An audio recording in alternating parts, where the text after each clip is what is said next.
Hi everyone, what's up? Welcome back to Not Only Code. I'm Gregory and today I'm going to talk about reverse job interviews. With the market for software developers, especially mid-level and up, being as hot as it ever gets, you might find yourself getting tons of messages from recruiters. Today I'm going to talk about how to find out which companies are actually worth working for, how to determine which companies are good places to work, and what kind of red flags you can notice during the job interview that will allow you to eliminate the company from the possible workplaces for you. Let's start. So for the whole process, you will have three different stages. There's like a pre-interview stage when you can research the company. There is the interview stage where company interviews you, but also when you can ask questions to the interviewers.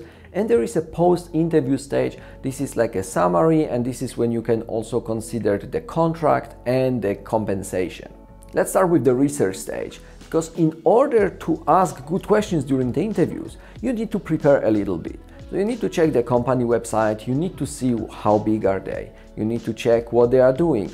Is this product that they are building actually interesting for you?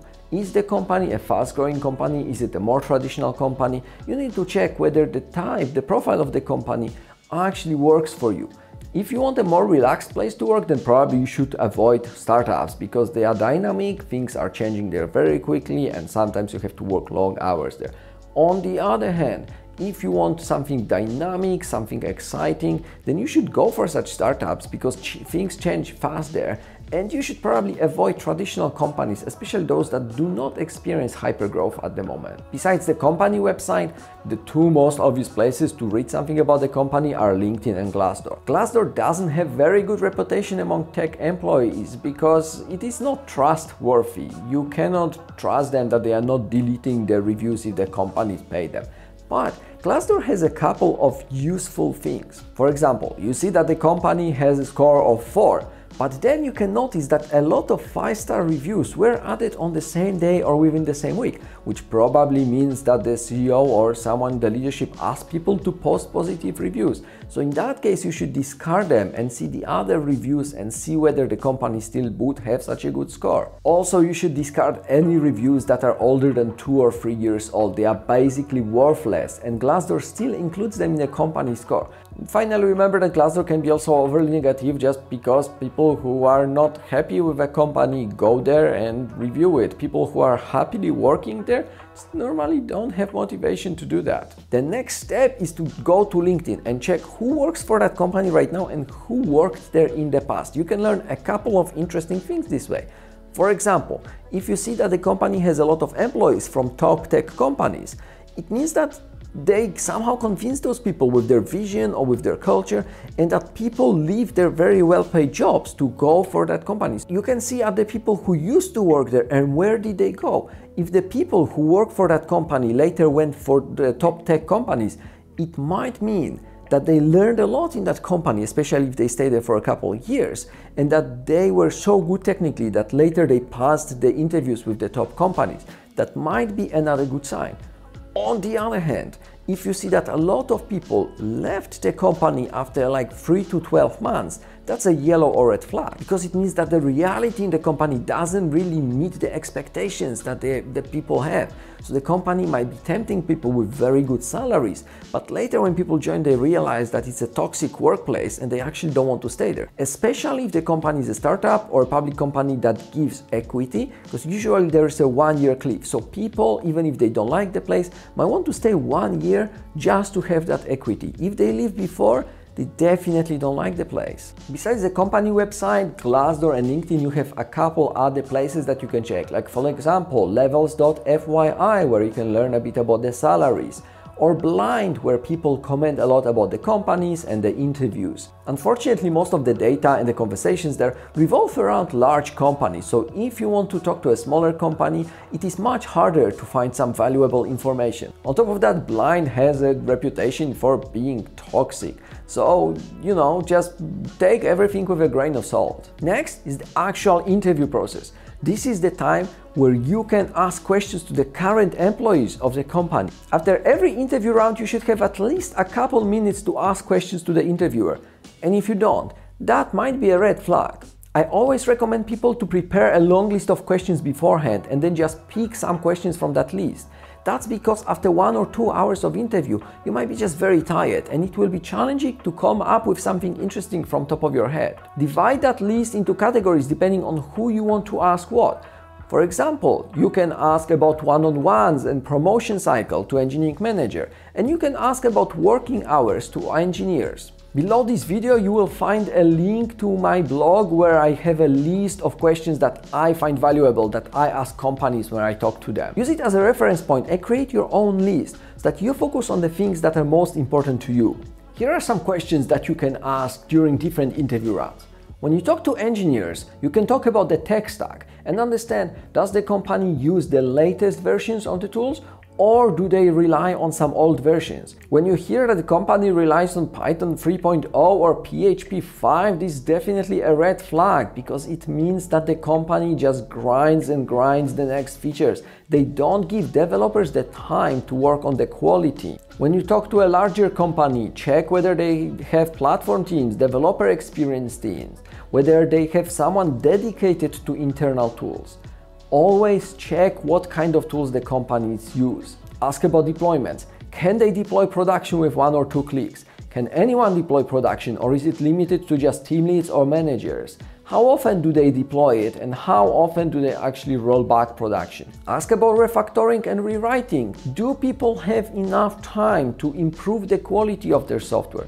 Do people have time to try out new things? Do developers have a say when the company decides to invest in some developer tools? For example, can you get an IDE and have the company pay for that? Or do you have to use VS Code because it's free? Another thing that you should ask engineers is their working hours.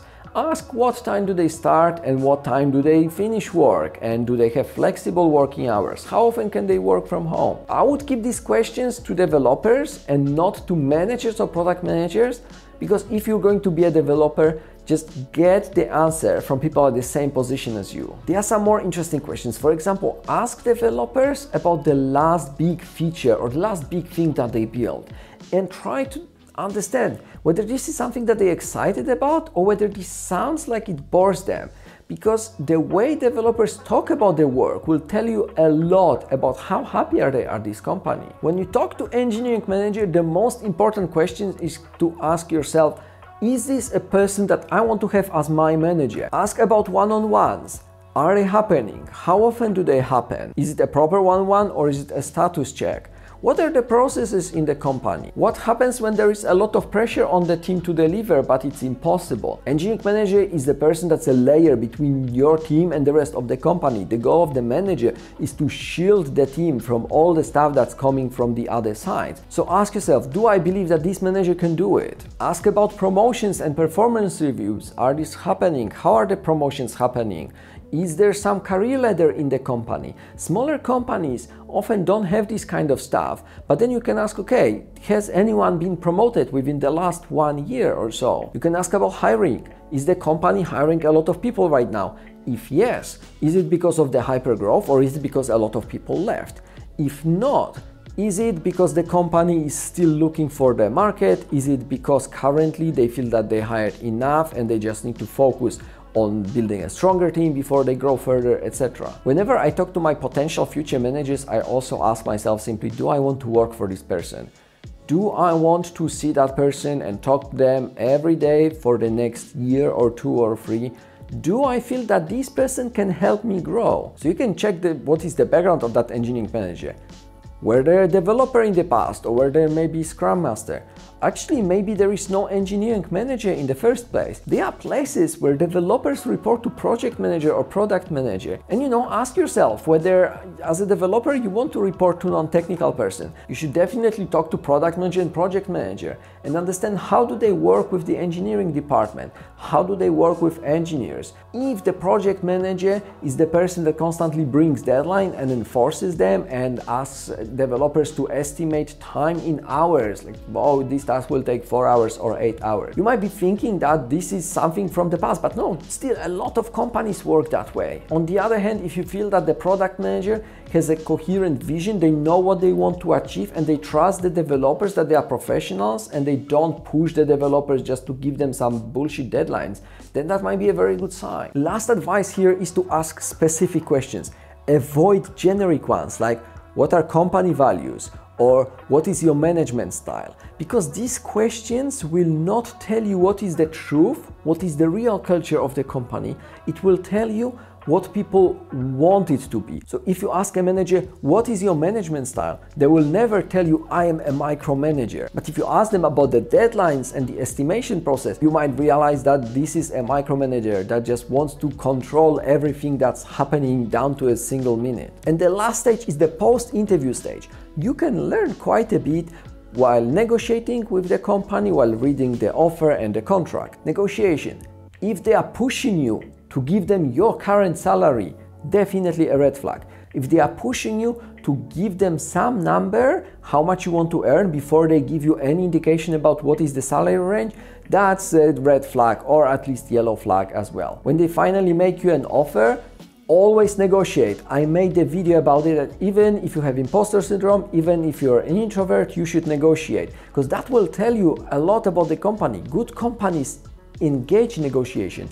Even if they cannot pay anything more, even if you reach the top of their range, they will try to engage with you in negotiation, and maybe they will try to add some benefits or maybe some more days off, etc. Equity is a huge topic, and you should read a bit about it to understand whether what they are offering you is actually valuable. Whenever you get an equity in a startup, you should ask about the current valuation. They should give you that, because without that information, it is very difficult to see what might be the actual value of what they're offering you. Finally, the contract. Read it carefully and see if there is any moment that you raise your eyebrow and feel like, what is that? For example, I saw a contract where the company said that you cannot work for any competition for 12 months after leaving the company. But the competition wasn't specified. The competition could be any company producing software. That's definitely a bad sign, and you should pay attention to stuff like that. Last thing for today, folks, you will never be able to determine in 100% whether a company is a good workplace for you or not. It's just impossible. I joined some companies where I thought that they are fantastic and that I would really stay there for years. But I left just after a couple of months because the reality was very different from what I had during the interview. So pay attention to even the smallest red flags that you notice and take advantage of the current situation in the market. You as a software developer are in demand. You can ask the company to have additional interviews so that you can ask questions. You can ask them to give you more time so that you can think about it more. You can negotiate with the company and see how they react to that. So while it's not possible to be 100% sure that you are choosing a good place to work, you can increase your chances by paying a lot of attention and by asking a lot of questions during the interview. That's all I've got today for you, folks. I hope that you enjoyed this video. If you did, please subscribe to my channel, like this video, leave a comment. It's a huge motivation for me to make other videos when I see that people are commenting and subscribing. See you next time and take care.